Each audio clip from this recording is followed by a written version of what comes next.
નમસ્કાર, આપ જોઈ રહ્યા છો પ્લેગ્રાઉન્ડ ધ સ્પોર્ટ શો અને હું છું જય શર્મા. તો ભારત અને શ્રીલંકાના આંગણે ફરી એકવાર જામશે ક્રિકેટનો અસલી જંગ, કારણ કે 7 ફેબ્રુઆરીથી શરૂ થઈ રહ્યો છે ICC T20 વર્લ્ડ કપ 2026.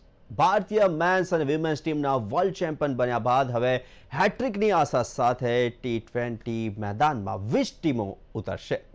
અલગ અલગ વેન્યુ પર રમાનારી આ મેચ મહાકુંભનો અંતિમ મુકાબલો દુનિયાના સૌથી મોટા એટલે કે નરેન્દ્ર મોદી સ્ટેડિયમમાં રમાશે, જે આ વખતે પણ ઇતિહાસ રચવા તૈયાર છે. શું ભારત આ વખતે પણ પોતાની બાદશાહ જાળવી રાખશે, તે વિશે કરીશું ચર્ચા. અને આ ચર્ચા કરવા માટે આપણી સાથે સ્ટુડિયોમાં ઉપસ્થિત છે સ્પોર્ટ્સ એક્સપર્ટ અશોક મિસ્ત્રી. અશોકભાઈ, આપનું સ્વાગત છે. Thank you so much. Ashokbhai, આપણે ચર્ચાની શરૂઆત કરીએ તે પહેલા જોઈએ એક રિપોર્ટ. હવે શરૂ થઈ રહ્યો છે ભારતને આંગણે શ્રીલંકા સાથે મળીને એક ક્રિકેટોત્સવ. 7 ફેબ્રુઆરીથી 8 માર્ચ 2026 દરમિયાન ભારતના 5 અને શ્રીલંકાના 3 વેન્યુ પર રમાશે ICC T20 વર્લ્ડ કપ 2026. ભારતમાં રોમાંચની લહેર ચાલી રહી છે. મેન્સ ટીમે છેલ્લે T20 વર્લ્ડ કપ જીત્યો છે, જ્યારે વિમેન્સ વર્લ્ડ કપ પણ 2025માં ભારતે જીત્યો છે. કુલ 20 ટીમો આ ક્રિકેટ ઉત્સવમાં ભાગ લઈ રહી છે. 5-5 ટીમોના 4 ગ્રુપ બનાવવામાં આવ્યા છે. ટોચની 2 ટીમો સુપર 8માં પ્રવેશ મેળવશે. ત્યાર પછી 2 ગ્રુપ બનાવવામાં આવ્યા છે અને પ્રત્યેક ગ્રુપમાં 4-4 ટીમો રાખવામાં આવી છે. આ બંને ગ્રુપોની પ્રથમ T20 નોકઆઉટમાં પ્રવેશશે, જેમના વચ્ચે સેમીફાઇનલ રમાશે અને ફાઇનલ અમદાવાદના નરેન્દ્ર મોદી સ્ટેડિયમ પર રમાશે. જો પાકિસ્તાન ફાઇનલમાં આવશે તો ફાઇનલ શ્રીલંકામાં રમાશે. તો 20 ટીમોમાં 2 યજમાન ટીમો, 6 ગત વર્લ્ડ કપની ટોચની ટીમો, ICC રેન્કિંગથી 4 ટીમોને પ્રવેશ અપાયો છે, જ્યારે અન્ય ક્વોલિફાયર્સથી 8 ટીમોનો સમાવેશ આ T20માં કરાયો છે. 16 વોર્મ અપ મેચો રમાડવામાં આવશે. ગ્રુપ એમાં ભારત, પાકિસ્તાન, USA, નેધરલેન્ડ અને નામ્બિયા છે. ગ્રુપ બીમાં ઓસ્ટ્રેલિયા, શ્રીલંકા, આયર્લેન્ડ, ઝિમ્બાબ્વે અને ઓમાન છે, જ્યારે ગ્રુપ સીમાં England, West Indies, Nepal, Italy અને સ્કોટલેન્ડ છે. જ્યારે ગ્રુપ ડીમાં New Zealand, South Africa, Afghanistan, Canada અને UAEનો સમાવેશ કરાયો છે. તો અશોકભાઈ, હવે આગામી 7મી તારીખથી ભારત શ્રીલંકા દ્વારા સંયુક્ત રીતે આયોજિત ICC T20 વર્લ્ડ કપ શરૂ થવા જઈ રહ્યો છે. કેટલો રોમાંચ, કેટલો પડકાર, અને આ પ્રસંગ પહેલા પાકિસ્તાન પજવે તેવી શક્યતાઓ કેટલી?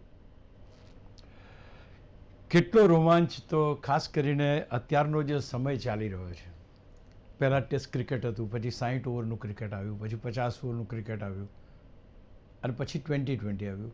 હજુ પણ 10 અને બીજી બધી ઘણી બધી ટુર્નામેન્ટ્સ આવે છે. ખાસ કરીને શોર્ટ ફોર્મેટ લોકોમાં લોકપ્રિય થયું. દરેક દેશો અલગ અલગ લીગ રમાડવા લાગ્યા, જેમ ભારતમાં IPL રમાય છે એ પ્રમાણે. અને એટલું બધું લોકપ્રિય બન્યું કે નાનામાં નાની ટીમો પણ આને એક્સેપ્ટ કરતી થઈ. ખર્ચ જે એનો છે એ ડેફિનેટલી છે કે 5 દિવસની મેચ હોય, આખા દિવસની મેચ એના કરતાં ખૂબ ઓછો આવે છે. ઇઝીલી રમી શકાય એવી આ રમત થઈ. વધારે ને વધારે દેશો જોડાતા થયા. એટલે એક વસ્તુ કહી શકાય કે ટેસ્ટ મેચની અવેજીમાં શરૂ થયેલું, એટલે કે ટેસ્ટ મેચ પહેલાં ત્યાર પછી જે લોકપ્રિય ફોર્મેટ શરૂ થયું એ વન ડેનું ફોર્મેટ હતું, અને એ ત્યાર પછીનું જે ફોર્મેટ છે આ T20નું ફોર્મેટ છે. એટલે પહેલાં 10 ગણ્યા ચોઈના દેશો હતા કે જેમની પાસે ટેસ્ટ દરજ્જો હતો, અને એ 10 ટીમો મુખ્ય ગણાય, અને 10 જ ટીમો વચ્ચે ક્યાંક ને ક્યાંક ક્રિકેટ અહીં ત્યાં રમાતું હોય. ત્યાર પછી હવે જે દેશો આવે છે, અલગ અલગ ક્વોલિફાયર્સ આ લોકો રમાડે છે. એમાંથી કેનેડા છે, ઝિમ્બાબ્વે છે, ઓમાન છે, UAE છે, નેપાલ છે, નામીબિયા છે, નેધરલેન્ડ છે. તો આવી બધી ટીમો પણ ક્યાંક ને ક્યાંક T20 ક્રિકેટને એક્સેપ્ટ કરતી થઈ અને ક્યાંક આ રોમાંચક દોડમાં સામેલ થવા લાગી. આજનો પ્રયત્ન હોય છે કે કેટલો વ્યાપ વધે ક્રિકેટનો. એટલે ખાસ કરીને ઓલિમ્પિક્સમાં પણ ક્રિકેટ આવે એ પ્રમાણેની શક્યતા ઊભી થઈ છે. અને આ નાનું ફોર્મેટ એ દરેક દેશો એક્સેપ્ટ કરવા લાગ્યા છે. એટલે કે 20 ટીમો તમારી પાસે છે, અને 20 ટીમોમાંથી એક વર્લ્ડ ચેમ્પિયન ભારતને મીન્સ કે દુનિયાને મળશે. ભારત પાસે T20 વર્લ્ડ કપ અત્યારે છે, ભારતને જાળવી રાખવાનો છે. રોહિત શર્મા અને વિરાટ કોહલી જેવા દિગ્ગજો હતા ત્યારે આ વર્લ્ડ કપ જીત્યો હતો આપણે 2024માં.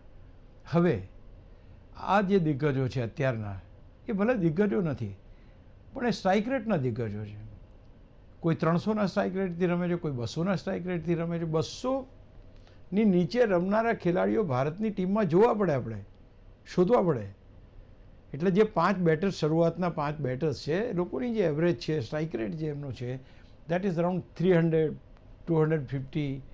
તો આ પરિસ્થિતિમાં આટલું ફાસ્ટ ક્રિકેટ અત્યારે રમાઈ રહ્યું છે. વિક્રમો પણ બની રહ્યા છે નવા નવા.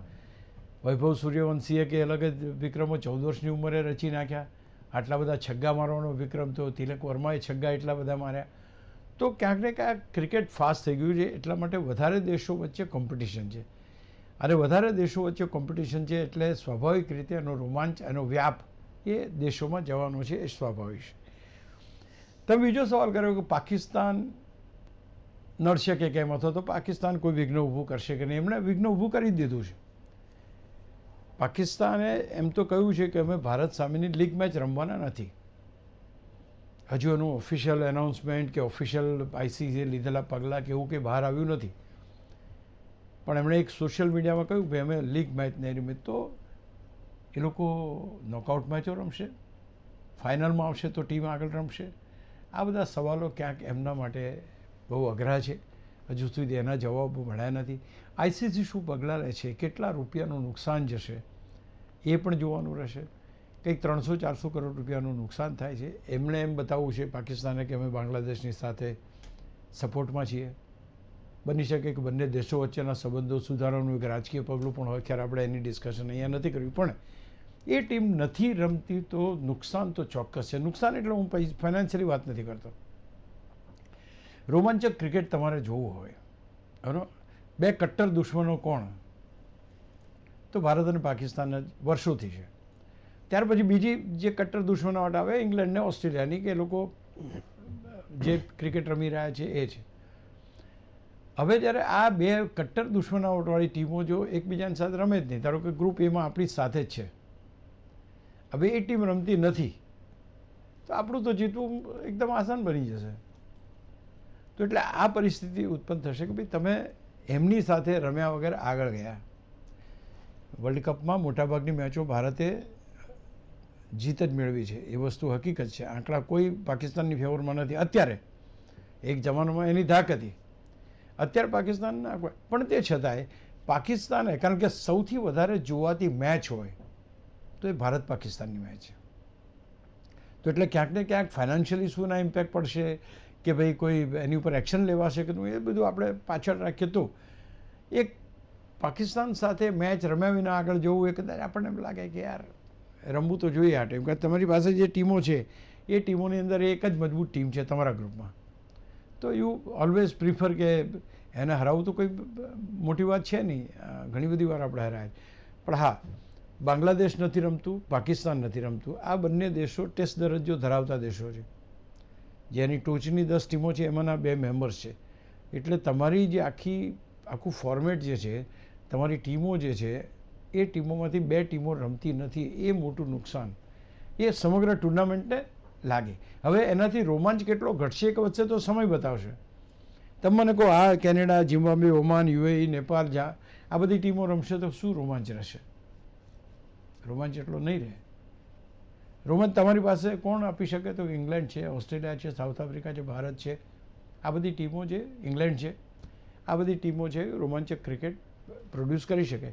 એટલે અહીંયા આગળ તમારી પાસે જે 55 મેચો રમવાની છે એમાં અમુક મેચો તો તમે એને નહીં એટલી સિરિયસલી લો, અથવા તમને પ્રેક્ષકો જોવા માટે કદાચ ના પણ આવે એવી ટીમો તમને જોવા મળે. તો ક્યાંક એમ કહી શકાય કે એક પ્રતિસ્પર્ધી તરીકે ભારત પાકિસ્તાનની મેચને વધારે લોકો જોવે છે.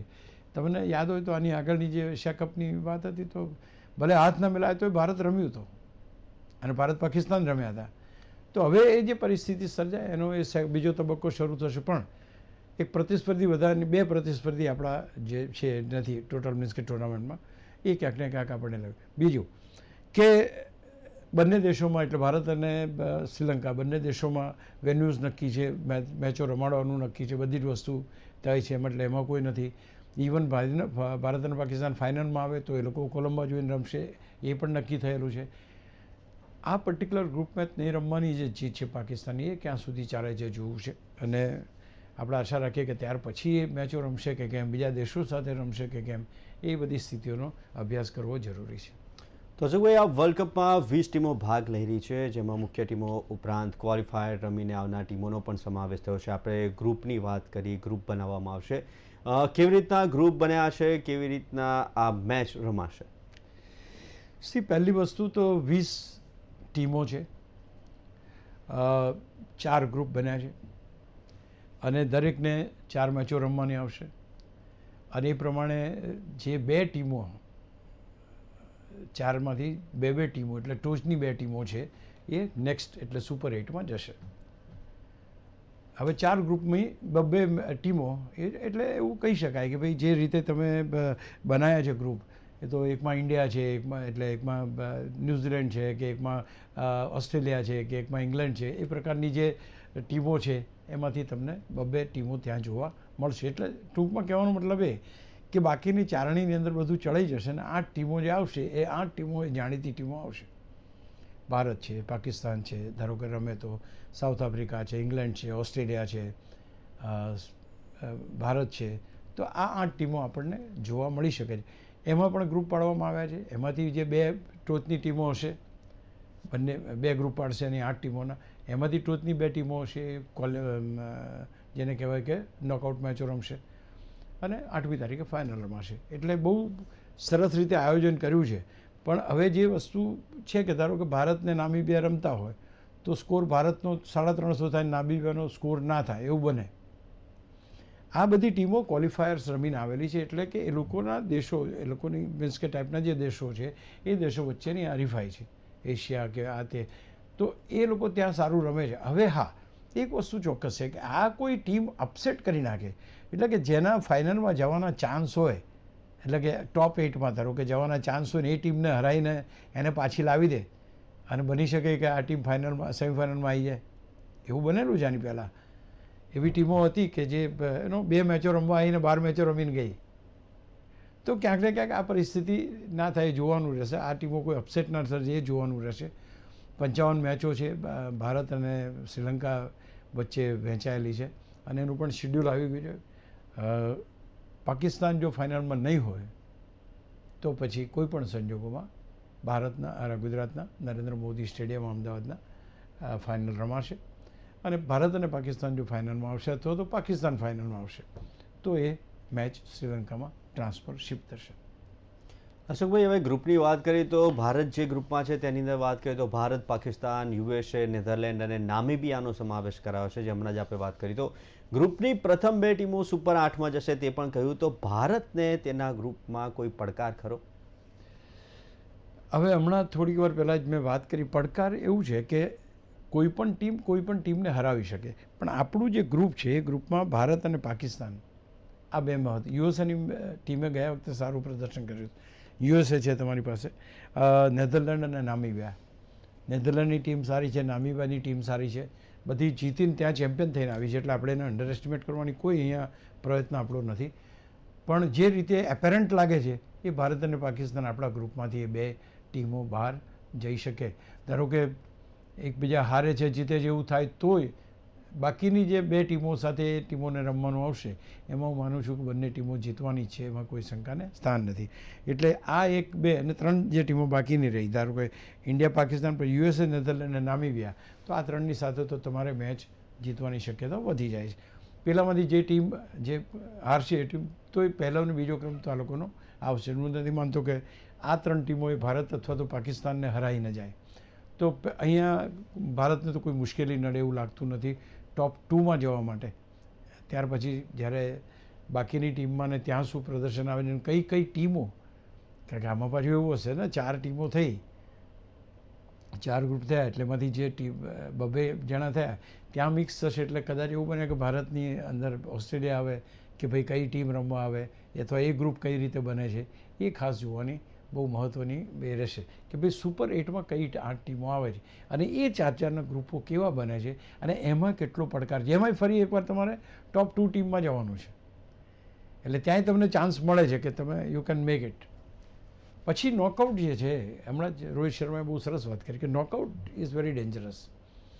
નોકઆઉટમાં જ્યારે તમે પ્રવેશો ત્યારે તમને ખબર નથી, તમે ગમે તેટલું સારું ક્રિકેટ રમો અથવા એ દિવસે ના ચાલો અથવા તો સામેની ટીમ ચાલી જાય, તમારી પાસેથી હાથમાંથી બધું છીનવાઈ જાય. આપણી સાથે તો ફાઇનલમાં એવું બનેલું છે, એવું ના કહી શકાય ભારતે ઓસ્ટ્રેલિયા સામે આપણે હારી ગયા હતા, બધી મેચો જીત્યા છતાં. તો અપસેટ તો it's a part of the game. પણ હું માનું છું કે ભારતને જ્યાં સુધી નોકઆઉટમાં આવવાની વાત છે, કદાચ કોઈ રસ્તામાં આવતું એવું મને લાગતું નથી, સિવાય કોઈ બહુ જ ખરાબ આપણે રમીએ, અને એવી શક્યતા નહીં. કારણ કે જે રીતે આપણે ન્યૂઝીલેન્ડ સામે રમ્યા છીએ, જે રીતે આપણે સ્કોર બનાવ્યો છે, જે એવરેજ જે સ્ટ્રાઇક રેટથી ભારતના ખેલાડીઓ રમે છે, I think we are through till નોકઆઉટ્સની અંદર ઓન ધેટ પર્ટિક્યુલર ડે શું થાય છે એના ઉપર આખી પરિસ્થિતિનું સર્જન થતું હોય છે. એટલે એ આપણે ના કહી શકીએ કે ભાઈ ચલો આપણી જે ટીમ છે ફાઇનલ જીતી જશે, એવું કહેવું અત્યારે થોડું આપણને એ લાગે છે. કારણ કે બીજી ટીમોની તૈયારીઓ, જો આપણે અહીંયા ભારત અને ન્યૂઝીલેન્ડની તૈયારીઓ જોઈ, બીજી ટીમોની તૈયારીઓ ઓસ્ટ્રેલિયાની કેવી છે, ઇંગ્લેન્ડની કેવી છે, સાઉથ આફ્રિકાની કેવી છે, આ બધી ટીમોની તૈયારીઓની આપણને ખબર નથી, અને એ કેવી રીતના રમશે આપણી સામે, દેટ વી ડોન્ટ નો. એટલે એ પર્ટિક્યુલર વસ્તુ કે એમાંની કોઈ ટીમ સરપ્રાઇઝ આપણને ના આપી જાય, એ ખાસ જોવાનું રહેશે. અશોકભાઈ, હવે ભારતની વાત કરીએ તો ભારત ગત એડિશનનું ચેમ્પિયન છે, તેનો કેટલો પ્રભાવ ભારતીય ટીમ પર પડશે? શું વર્લ્ડ કપ રિટેન કરવાનું કોઈ પ્રેશર હોઈ શકે ખરું? બિલકુલ હોઈ શકે, એબ્સોલ્યુટલી હોઈ શકે. કારણ કે અહીંયા બહુ જ મહત્ત્વની ઘટના ઘટી છે. તમે જ્યારે પહેલાંનો વર્લ્ડ કપ રમ્યા છો ત્યારે વિશ્વના શ્રેષ્ઠ બેટર્સ તમારી પાસે હતા, રોહિત શર્મા અને વિરાટ કોહલી. આ બંને આ વખતે નથી. પહેલી વાત, હું એમ નથી કહેતો કે એમનાથી કોઈ ફેર, એમની સ્થાને આવેલા જે ખેલાડીઓ છે એ એનાથી પણ ખતરનાક રમે છે. મેં તમને વાત કરી કે અભિષેકની જે એવરેજ છે 300+ એવરેજ થાય છે સ્ટ્રાઇક રેટ એનો. સૂર્યકુમાર યાદવ ફોર્મમાં આવી ગયો છે, એ 250ની સ્ટ્રાઇક રેટથી રમે છે. સો વી હેવ ગોટ દેટ. અચ્છા, કોચ તો એક જ હતા, એટલે કોચને ક્યાંક ને ક્યાંક એ છે કે ભાઈ કોઈ પણ હિસાબે આ ટીમ જીતવી જોઈએ. એનું પ્રેશર એ રીતનું હોય કે ભાઈ આપણી પાસે વર્લ્ડ કપ આવ્યો છે, એ વર્લ્ડ કપ આપણે રિટેન કરવાનો છે. એ રિટેન કરવા માટેની જે તૈયારીઓ કરવી છે, તૈયારીઓ કરી. જે ભારતને 5 મેચો બિલકુલ વર્લ્ડ કપની આગળ મળવી એ પણ મળી. ભારતે શ્રેણી બહુ શાનદાર રીતે જીતી, પણ તે છતાં એક મેચ ભારત હારી પણ ગયું. તો અહીંયા ઓવરઓલ તમે જોવા જાઓ તો ભારતની પરિસ્થિતિ સારી છે, પણ એક પ્રેશર, હા એ બીજું એ પ્રેશર છે ને બાકીના ખેલાડીઓ પર બહુ ખાસ નહીં આવે. સૂર્યકુમાર યાદવ કેપ્ટન તરીકે છે, એને એમ લાગશે કે ભાઈ મારામાં જીતવું જોઈએ, હું મારી કેપ્ટનશીપમાં, એ ટ્રાય કરશે. ખેલાડીઓ પર પ્રેશર આવવાની શક્યતા ઓછી છે. પણ હા, ટોપ મેનેજમેન્ટ ઓલવેઝ વિશ કરશે કે કોઈ come what may but we are suppose to win. એટલે એ જે પ્રેશર આવશે એ પ્રેશર ખેલાડીઓ ઉપર આવવાનું નથી. કારણ કે પહેલા વર્લ્ડ કપમાં રમે અને બીજા વર્લ્ડ કપમાં રમે છે એ તો વસ્તુ અલગ છે. પણ શું વિરાટ કોહલી અને રોહિત શર્માની જે જગ્યા પડી ખાલી, એ જગ્યાએ આવેલા ખેલાડીઓ એને અનુરૂપ બેટિંગ કરીને ભારતને છેક સુધી પહોંચાડે છે કે નહીં, એ જોવાની દરેકની ઈચ્છા હશે. એટલે આ પર્ટિક્યુલર વર્લ્ડ કપની અંદર એ જ મહત્ત્વની ઘટના છે કે ભાઈ કોણ આગળ હતું અને કોણ હવે નથી, અને એ પછી ભારતનું પ્રદર્શન કેવું છે. નહીં તો લોકો કહે યાર તે વખતે તો કેવું હતું ને આ વખતે આમ છે. એટલે એ જે કમ્પેરિઝન લોકો કરે છે, એ કમ્પેરિઝન આપણે કરીએ છીએ બિકોઝ વી ફોલો ધેમ. તો ક્યાંક ને ક્યાંક એ વસ્તુ મહત્ત્વની રહેશે કે આ યુવા ખેલાડીઓ જે આટલી જબરજસ્ત છગ્ગાબાજી ચોગ્ગાબાજી કરે છે, એ લોકો ક્યાંક ને ક્યાંક ભારતને વર્લ્ડ કપ જીતાડવામાં મદદરૂપ થાય. એક બીજી વાત એ પણ છે કે તમે એક ટીમ સામે 5 મેચો રમ્યા છો. જ્યારે તમે એક ટીમ સામે 5 મેચો રમો એટલે તમે ટીમથી, એ ખેલાડીથી, એ પરિસ્થિતિઓથી વાકેફ હો. અહીંયા તમારે અલગ અલગ ટીમો સામે રમવાનું છે, બોલરો અલગ હશે, જગ્યા ભલે તમારી છે. So you need to be very careful કે તમે આઉટસાઇડ ધી ઓફ સ્ટમ્પ જો તમે 6 મારો છો, એ 6 તમે જો તમે અહીંયા ડફીની બોલિંગમાં મારી હોય તો તમે એ જ પ્રમાણેની સાઉથ આફ્રિકાના કોઈ બોલરની બોલિંગમાં મારી શકશો? તો આ બહુ અગત્યની વસ્તુ બનવાની છે. એ કયા પડકારો ઊભા કરશે એ બી ખાસ જોવાનું રહેશે. આપણે ફૂલાઈ જવાની જરૂર નથી કે આપણે ન્યૂઝીલેન્ડને હરાવી દીધું, એવું કોઈ આપણે એ કરવાની જરૂર નથી. વન ડે શ્રેણી આપણે હારી પણ ગયા. પણ એક વાત છે કે we are number 1 team, we have got a better chance. આપણે બહુ જ સારી રીતે એ કર્યું છે. સૂર્યકુમાર યાદવ ફોર્મમાં આવી ગયા છે, કેપ્ટન પોતે. બાકીના ખેલાડીઓ ફોર્મમાં છે. તિલક વર્મા હમણાં વોર્મઅપ મેચમાં સારું રમ્યા છે, he is also in good form. તો માનું છું કે ઓવરઓલ જોવા જાવ તો ભારતની ટીમ મજબૂત છે, એ આપણે ચોક્કસ કહી શકીએ. પણ ક્યાં સુધી પહોંચશે, એ નોકઆઉટ લેવલ સુધી તો પહોંચશે, એમાં કોઈ બેમત નથી લાગતો. ત્યાર પછી ઓન દેટ પર્ટિક્યુલર ડે શું થયું એની ઉપર વાત. બાકી તો આપણે 10 મેચો જીત્યા હતા સાહેબ, બધી જ મેચો જીત્યા હતા. ફાઇનલમાં શું થયું એવરીબડી નોઝ ઇટ. એટલે એ જે અપસેટ છે, એ જે બાબતો છે, એ આપણે એ કરવાની છે કે નહીં, આ જીતનું જે મોમેન્ટમ છે એ મોમેન્ટમ પહેલી લીગ મેચથી માંડીને ફાઇનલ જીતવા સુધીનું હોવું જોઈએ. અને એ પ્રેશર ક્યાંક યસ કોચ અને કેપ્ટન ઉપર રહેશે. અશોકભાઈ, ગ્રુપની વાત કરી પછી આપણે જે ગ્રુપ છે એની અંદર ભારતની વાત કરી, ભારતની જોડે યુએસએ છે, પાકિસ્તાન છે.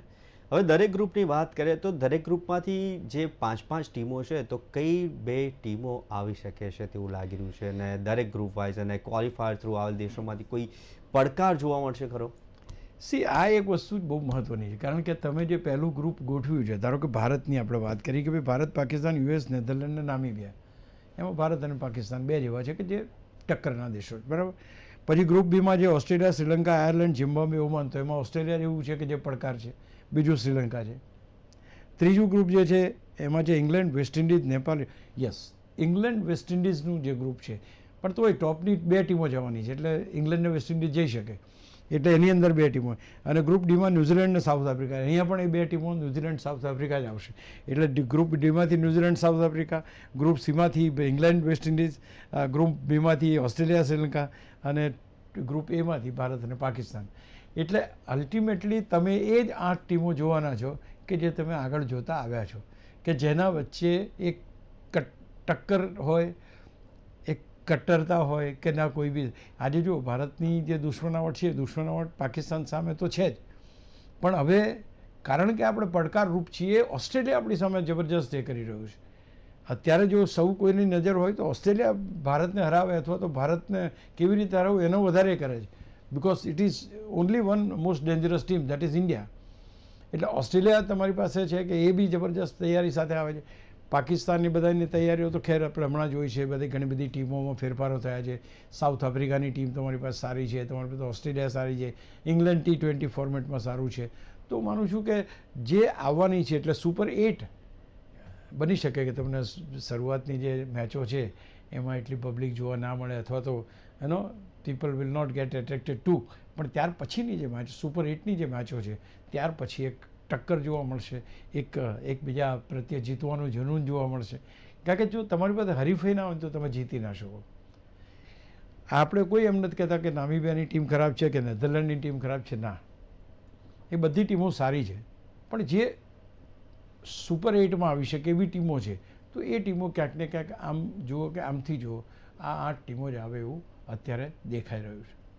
તો ભારત અને શ્રીલંકાના આંગણે ફરી એકવાર ક્રિકેટનો જંગ જામવા જઈ રહ્યો છે, અને સૌ કોઈની નજર 7 ફેબ્રુઆરીથી ICC T20 વર્લ્ડ કપ પર રહેવાની છે. તો આજની ચર્ચા વર્લ્ડ કપ, ICC T20, અને આ ચર્ચા કરવા માટે અશોકભાઈ અમારી સાથે ઉપસ્થિત રહ્યા તે બદલ ખૂબ ખૂબ આભાર.